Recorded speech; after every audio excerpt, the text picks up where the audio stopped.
আমার ভয়ানক রাগ হলো। বললাম, নিশ্চয়ই হয়েছে। 7 একে 7, 7 দুগুণে 14, 3 7 21। কাকটা কিছু জবাব দিল না, খালি পেন্সিল মুখে দিয়ে খানিকক্ষণ কি যেন ভাবল। তারপর বলল, 7 দুগুণে 14 নামে 4, হাতে রইল পেন্সিল। আমি বললাম, তবে যে বলছিলে 7 দুগুণে 14 হয় না, এখন কেন? কাক বলল, কা কা কা।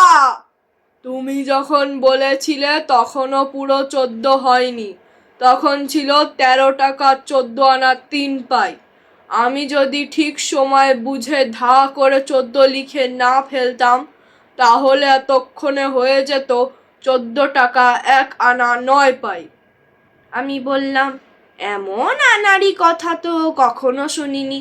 7 দুগুণই যদি 14 হয়, তা সে সবসময় 14। 1 ঘন্টা আগে হলেও যা, 10 দিন পরে হলেও তাই। কাকটা ভারী অবাক হয়ে বলল, তোমাদের দেশে সময়ের দাম নেই বুঝি?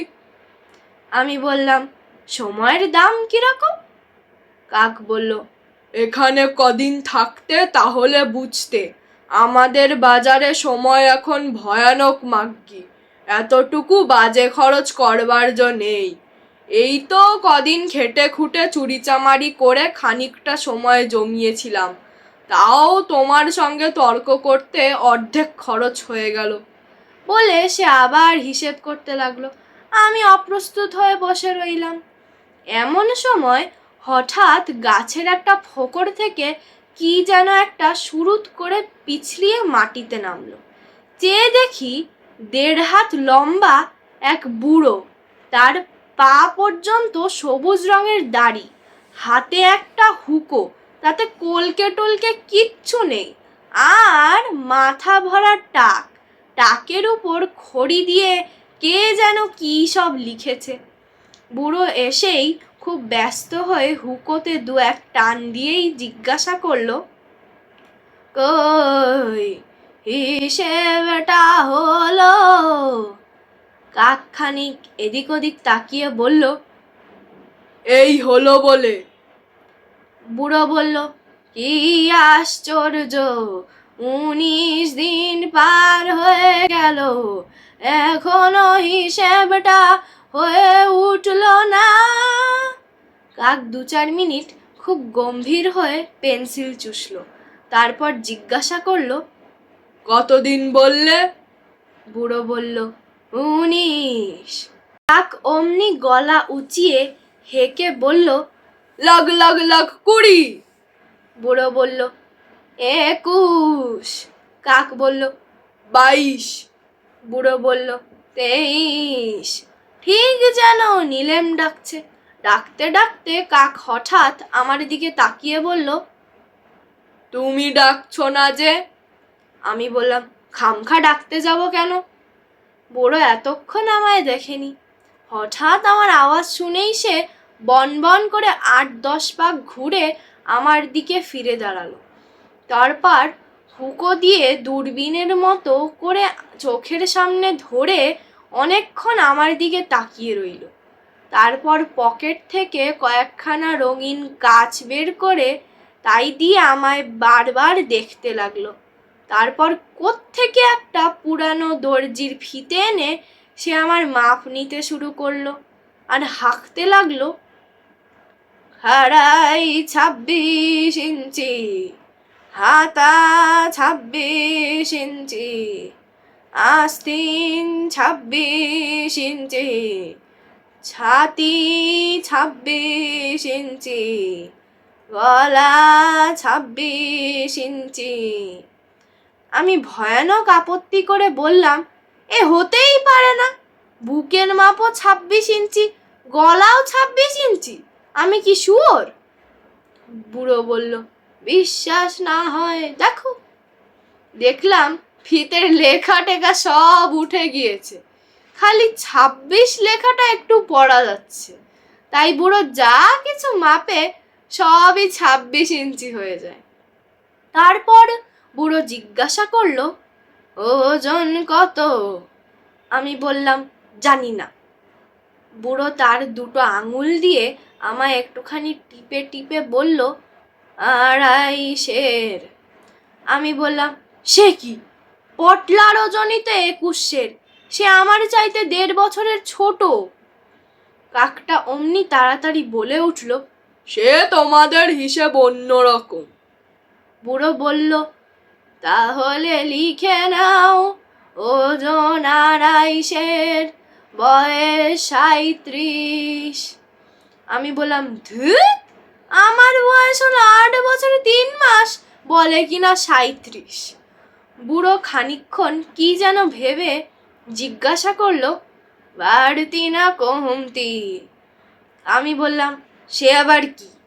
বুড়ো বলল, তা নয় তো কেবলই বেড়ে চলবে নাকি?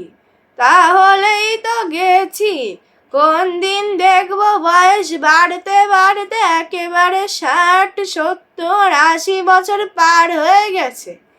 শেষটায় বুড়ো হয়ে মরি আর কি? আমি বললাম, তা তো হবেই, 80 বছর বয়স হলে মানুষ বুড়ো হবে না? বুড়ো বলল, তোমার যেমন বুদ্ধি, 80 বছর বয়স হবে কেন? 40 বছর হলেই আমরা বয়স ঘুরিয়ে দিই, তখন আর 41, 42 হয় না, 39, 38, 37 করেই বয়স নামতে থাকে। এমন করে যখন 10 পর্যন্ত নামে, তখন আবার বয়স বাড়তে দেওয়া হয়। আমার বয়স তো কত উঠলো নামলো আবার উঠলো, এখন আমার বয়স হয়েছে 13। শুনে আমার ভয়ানক হাসি পেয়ে গেল। কাক বলল, তোমরা একটু আস্তে আস্তে কথা কও, আমার হিসেবটা চটপট সেরে নি। বুড়ো অমনি চট করে আমার পাশে এসে ঠ্যাং ঝুলিয়ে বসে ফিসফিস করে বলতে লাগলো, একটি চমৎকার গল্প বলবো, দাঁড়াও একটু ভেবে নি। এই বলে তার হুঁকো দিয়ে টেকো মাথা চুলকাতে চুলকাতে চোখ বুজে ভাবতে লাগলো। তারপর হঠাৎ বলে উঠল, হ্যাঁ, মনে হয়েছে, শোনো। তারপর এদিকে বড় মন্ত্রী তো রাজকন্যার গুলি সুতো খেয়ে ফেলেছে, কেউ কিচ্ছু জানে না। ওদিকে রাক্ষসটা করেছে কি, ঘুমোতে ঘুমোতে হাও মাও খাও, মানুষের গন্ধ পাও বলে হুড়মুড় করে খাট থেকে পড়ে গিয়েছে। অমনি ঢাক ঢোল সোনাই কাশি লোক লস্কর সেপাই পল্টন হই হই রই রই মার মার কাট কাট। এর মধ্যে হঠাৎ রাজা বলে উঠলেন, পক্ষীরাজ যদি হবে তাহলে ন্যাজ নেই কেন? শুনে পাত্র মিত্র ডাক্তার মক্তার আক্কেল মক্কেল সবাই বললে, ভালো কথা, ন্যাজ কি হলো? কেউ তার জবাব দিতে পারে না, সুর সুর করে পাড়াতে লাগলো। এমন সময় কাকটা আমার দিকে তাকিয়ে জিজ্ঞাসা করলো, বিজ্ঞাপন পেয়েছো?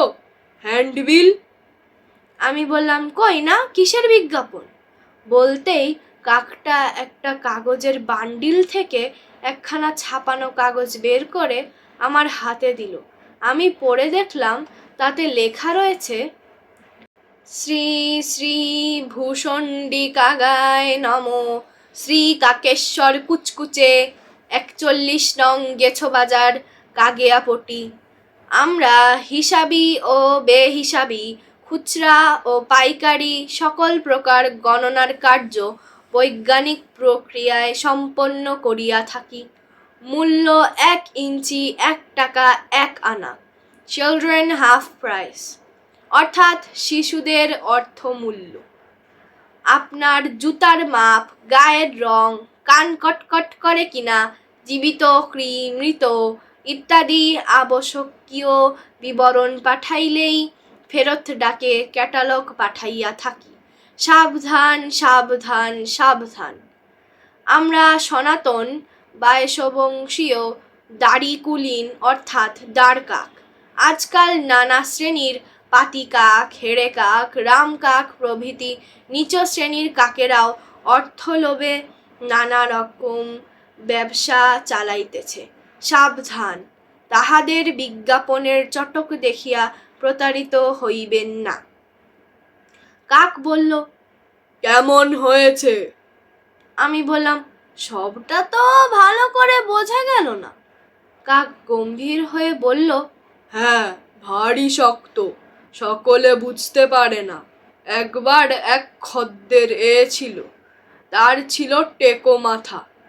এই কথা বলাতেই বুড়ো মাত করে তেড়ে উঠে বলল, দেখ, ফের যদি টেকো মাথা বলবি তো হুঁকো দিয়ে একবারই মেরে তোর স্লেট ফাটিয়ে দেব।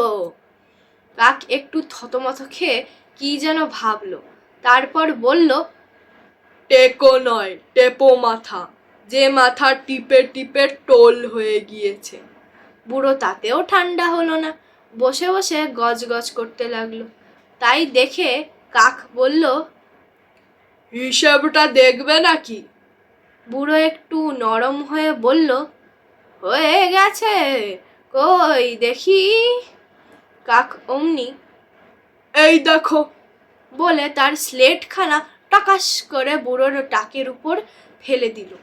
বুড়ো তৎক্ষণাৎ মাথায় হাত দিয়ে বসে পড়ল, আর ছোট ছেলেদের মতো ঠোঁট ফুলিয়ে, ও মা, ও পিসি, ও শিবুদা বলে হাত পা ছুঁড়ে কাঁদতে লাগলো।